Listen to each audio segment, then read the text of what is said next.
As we start July, those temperatures are heating up, so keeping your child safe is very important. And to give us some tips today is Tiffany Alford from Niswonger Children's Hospital. Tiffany, thank you so much for joining us. First things first, let's talk about that heat. How do you keep your kids safe when you have these extreme temperatures outside? So obviously we want to focus on wearing sunscreen and staying hydrated and that type of thing, but we also really want to focus on heat stroke prevention.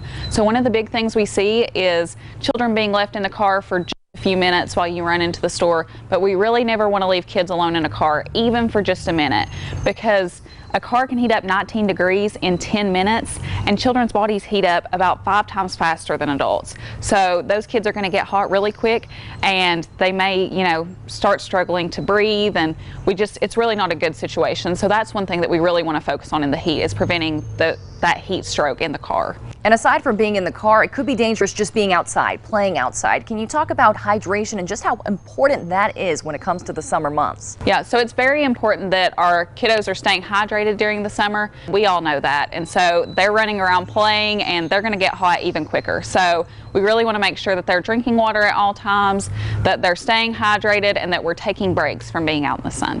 Now, summer means summertime fun on the pool, bodies of water, lakes, but bodies of water can be dangerous, especially for those small children. What kind of steps can parents take to keep those kids safe around lakes and pools? So one of the biggest things is that children should always be supervised by a responsible adult, whether they're in water or just around it.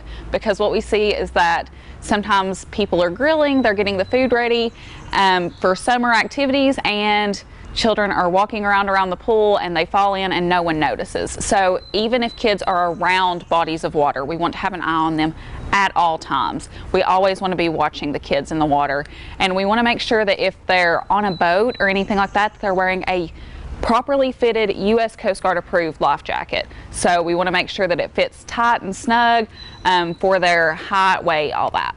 And one thing that's synonymous with summer, bugs. Bug spray is an absolute must, especially for those small kids, right? Are there any risks posed by too many bug bites on a child? I think it's just always important, because you never know what kids are allergic to either. As they're growing and developing, they can, develop a new allergy to something, or they may be exposed to something that they've not been around before. So it's very important that we're just being mindful of that. And if a kid does get bitten by anything or stung by a bee, anything like that, that we're keeping an eye on that bite spot and just making sure that it doesn't progress into any allergic reactions or anything, and that we seek medical help if we do see the signs of an allergic reaction. And overall, what are your tips for parents this summer, especially for those small kids? So the biggest thing is just supervise your children at all times. Even if they seem responsible, or if it's just for a minute, we really want eyes on the kids at all times, because like I mentioned, that water, they can easily fall in, and that's one of the big things that we try to prevent.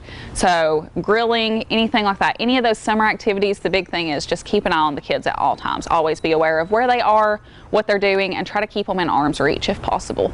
Tiffany Alford, thank you so much. A lot of great tips here for parents at home. Keep those kids safe this summer season.